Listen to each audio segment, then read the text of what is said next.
Isa na namang umaga na puno ng pag-asa mula sa salita ng Diyos.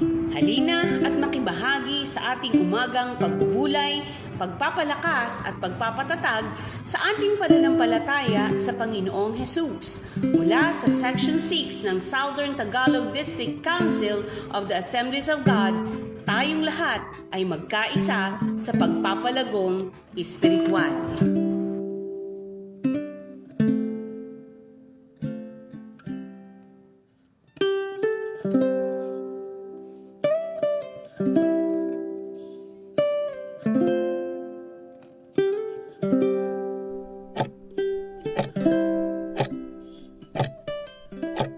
Praise God! Purihin ang Panginoon. At pagkatapos din ng ilang linggo na hindi po tayo nagkita-kita through this platform, ay niloob ng Diyos na tayo po ay magkasama-sama. Halina po ang lahat at atin pong namnamin ang salita ng Diyos at ating kausapin ang Panginoon sa pamamagitan din ng ating pananalangin. Kumusta po kayo? Saan man po kayo naroon, ano man ang inyong ginagawa, nawa po ay pagpalain tayong lahat ng Panginoon. Tayo po ay manalangin. Dakilang Amang nasa langit, salamat po sa pagpapala mo, salamat sa kabutihan mo, salamat at niloob mo, Panginoong Diyos, ng panahon katulad dito, na kailangan ka namin kausapin at kailangan din namin, Panginoon, ang iyong pangusap ay niluloob mo sa pamamagitan ng technology at ng pagpupursige ng bawat kapatiran na magpatuloy ang devotion and prayer katulad ng aming ginagawa sa kasalukuyan. Patnubayan mo, Panginoon, ang iyong lingkod at ang lahat ng mararating ng pampalakas tinig na ito na nagmumula naman sa iyo sa patnubay ng banal na Espiritu Santo. Sa pangalan ni Jesus, itong ating dalangin, lahat po'y magsabi ng Amen and Amen. Welcome po sa ating devotion and prayer. Ating pong talakayin ngayon ang isang medyo controversial na realidad, na kalagayan ng isang mananampalataya. Ang ating pong title ay about disconnected believers. Maaari pong magtatanong, pwede ba mangyari yun? Nang isang believers ay na-disconnect muli sa Panginoon? Well, kung titinan po natin, ay talaga po nangyayari. Katunayan niyo pong Isaiah chapter 59 verse 2, ang ating pong key verse ay, ang masasama ninyong gawa ang dahilan ng pagkawalan niyo sa Diyos. Nagkasala kayo, kaya hindi ninyo siya makita at hindi niya kayo marinig. Sino ang kinakausap dito sa aklat ng Isaiah? Ang kinakausap po ni Yahweh dito, walang iba kundi ang mga Israelita, na nung sa kanilang paglaya sa pagkaalipin mula sa Ehipto, ay nagkaroon po sila ng koneksyon. Yan, sila po ay talagang pinili.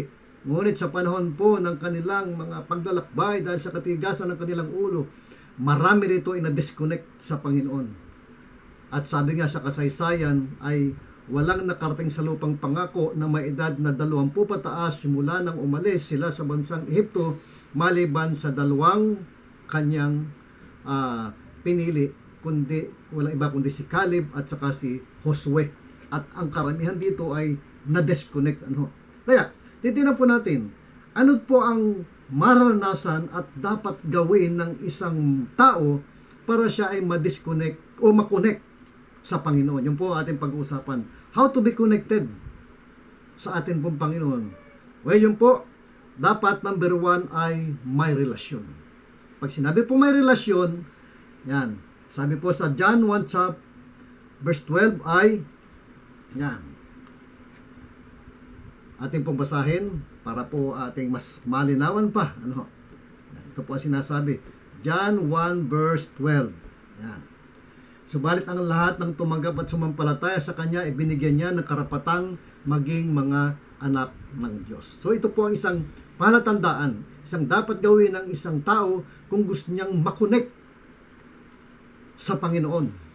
Verse 13, sila nga ay naging mga anak ng Diyos, hindi dahil sa isinilang sila ayon sa kalikasan o sa kagustuhan o sa kagagawa ng tao, kundi ang pagiging anak nila ay dahil sa kalooban ng Diyos. So ang pagiging anak po ng Diyos ay hindi kagagawa ng tao, ito ay perfect will, kalooban ng Diyos. Kaya pag sinabing relasyon, mayroong ugnayan ng tao. At ang unang-unang relasyon dapat ay yung ating ugnayan sa Diyos. Pero sa iba pong mga kalagayan pa rin, ay pong biological family, yung ating pong pamilya, meron tayong relasyon sa isa't isa. Dahil iisa ang manggulang na magkakapatid or damdamin, di ba? Yung mga boyfriend, mag-girlfriend, yung mag-asawa, yan, meron pong relasyon yan, or di kaya naman po yung lugar na magkakonect para hindi magkaligaw-ligaw ang isang mga manlalakbay para ito ay marating, laging connected, or pangyayari. Bisan po ay mayroong relasyon, may connected din yan, may connection, or mga kasunduan. Ito po ay isang palatandaan ng relasyon.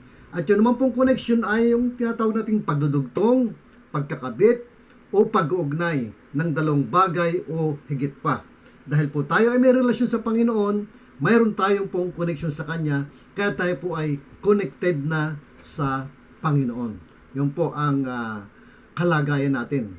Tayo pong mga sumampalataya at tinanggap si Jesus bilang Savior and Lord. Yan. Pero meron bang mga tumanggap sa Panginoon, naging anak ng Diyos, pero na-disconnect? Well, ating pong tatalakayin, so maaari pong umabot po ito sa part 4. Wala pong bibitaw. Ngayon, tingnan po natin ngayon ang kalagayan ng mga disconnected but before was connected. Tingnan natin.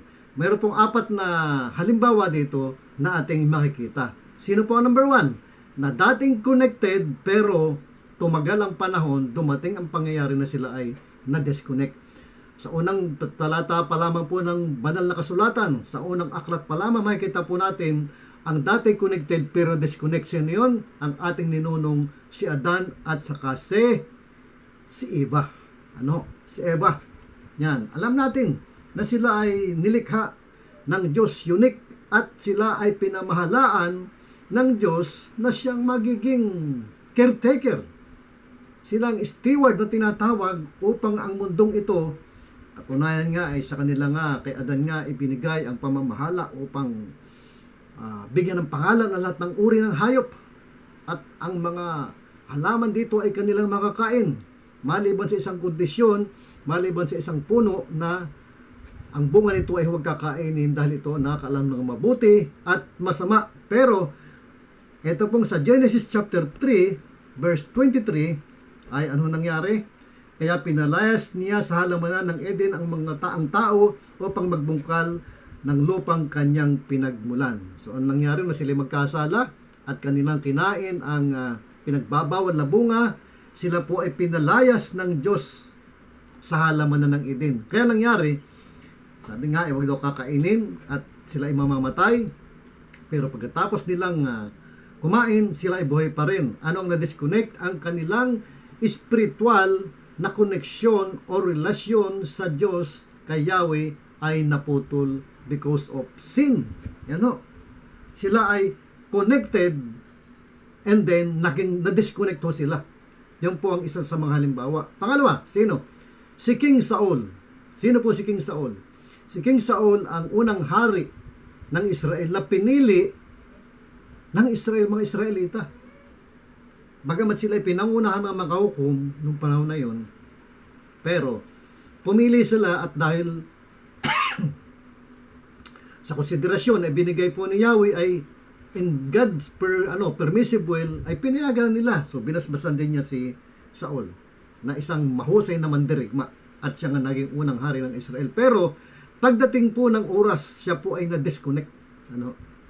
Dahil nga sa pagkakasala ng kanyang ginawa, nang lumabag siya sa utos ni Yahweh na puksain ang lahat ng mga bagay, tao, hayop, lahat ng mapapakinabangan sa lugar ng Amalek. Pero ang ginawa niya ay hindi niya ito sinunod, at bagkus yung mapapakinabangan ay kanyang yung iningatan, kanyang itinago, at ang ginawa niya ay alay daw kay Yahweh. Pero ito po hindi nagustuhan ni Yahweh. Kaya nangyari, simula noon hanggang makapag-raise ng isang magaling na mandirigma, sinong wala nga iba kundi si Haring David. Sabi nga po sa kasaysayan ay nagkaroon nga ng insecure itong si Haring Saul kay Haring David, dahil si Haring David ay pumapatay ng 10,000, samantalang ito namang si King Saul ay isa-1,000 lang. So naging matagumpay siya. Pero dahil sa jealousy, pagkainggit, o insecurity, kung ano man pwedeng matawag natin, ay yun po ang pinagmulan kung bakit nawala sa hulog ika nga po si Haring Saul. Kaya ang nangyari kay Haring Saul, na dati siya ay connected and then naging disconnected, sa 1 Samuel chapter 16 verse 14 ay ito po ang ating mababasa.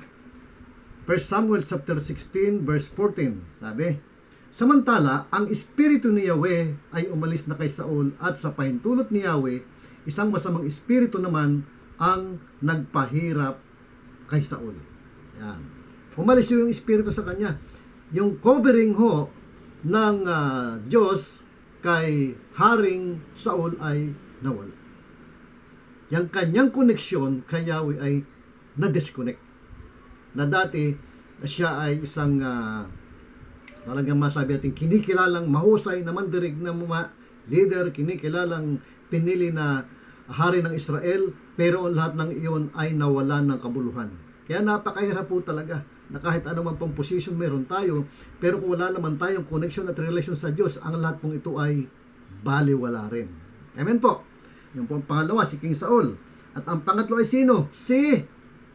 Kilalang kilala natin, Lucifer. Di ba? Sino si Lucifer? Siya po ang isa talagang masabi natin pinagkakatiwalaan ng Diyos, kasama ng Panginoon, pero na dating connected talaga sa Kanya, pero na-disconnect din. Sa Isaiah chapter 14 verse 12 hanggang 15 ay ito po ang ating makikita. Isaiah chapter 14 12 hanggang 15. Ito nakasulat. O maningning na bituin sa umaga, anak ng bukang liwayway, bumagsak ka rin sa lupa, at nahulog mula sa langit, ikaw na nagpasuko sa mga bansa. Hindi ba't sinabi mo sa iyong sarili, akit ako sa langit at sa ibabaw ng mga bituin ng Diyos? Ilalagay ko ang aking trono, uupo ako sa ibabaw ng bundok na tagpuan ng mga Diyos sa malayong hilaga. Akit ako sa ibabaw ng mga ulap, papantayan ko. Papantayan daw ang kataas-taasan. Ngunit ang nangyari, at nahulog ka sa daigdig ng mga patay sa kalalimang walang hanggan. Diba? Dati ho siyang connected sa Diyos. Pero nangyari, inihulog ho siya sa daigdig ng mga patay. Na-disconnect siya. Ang isang mga palatandaan na talagang mayroong mga taong may koneksyon sa Panginoong Diyos pero napawing lahat. At isa pa, panghuli, bagamat meron pa pong iba, sino po yun? Ang mga tinatawag na fallen angel. Nasabi sa kasaysayan ay almost 1/3 daw po ng mga anghel ay nakasama ni Lucifer na bumagsak, nahulog sa daigdig. Sa 2 Peter chapter 2 verse 4, ito ang nakasulat. 2 Peter chapter 2 verse 4. Ito dito. Hindi pinatawad ng Diyos ang mga anghel na nagkasala. Sila itinapon sa impyerno kung saan sila iginapos sa kadiliman upang doon hintayin ang araw ng paghukom. Kaya, malinaw po, yung apat na ating binanggit, si Adan at Eva, si King Saul, si Lucifer, and ang mga fallen angel ay mga dating connected sa Diyos, pero na-disconnect dahil sa kanilang mga ginawang paglabag sa mga iniuutos ng Diyos, or sa pamantayan, or sa kalooban ng Diyos, or sa ipinapagawa ng Diyos. Kaya po mga kapatid, nawa po ay ating pong ingatan ang ating pong relasyon, ang ating pong koneksyon sa ating Panginoong Hesus. At hindi po natin alam, baka akala natin excuse me, ay tayo po ay maayos pa, pero hindi natin namamalayan ay disconnected na pala tayo. Kaya maraming salamat po sa paalala ng Panginoon. Nawa po yung apat na halimbawa ay wag namang mangyari na ang isa doon ay maging katulad tayo nila. Sayang po naman yung ating mga nasimulan, yung ating pinagpapatuloy, simula ng tayo manampalataya at tanggapin si Jesus bilang our Lord and Savior. Tayo po ay manalangin. Dakilang Amang nasa langit, nagpapasalamat po kami sa iyong kabutihan. Kami po ay natutuwa, Panginoong Diyos, dahil Ikaw ang Diyos na hindi nagbabago noon, ngayon, at magpakailanman. Loobin mo, Panginoong Diyos, na amin pong mapangalagaan ang aming kaligtasan, mapangalagaan namin ang aming reputasyon, ang aming integridad, at huwag ipahintulot na kami na mayroong connection and strong relation sa iyo ay mawalang ng kabuluhan pagdating ng mga araw na hindi namin inaasahan. Pinupuri ka namin sa pala ni Jesus, ito ating prayer. Amen and amen. Praise God.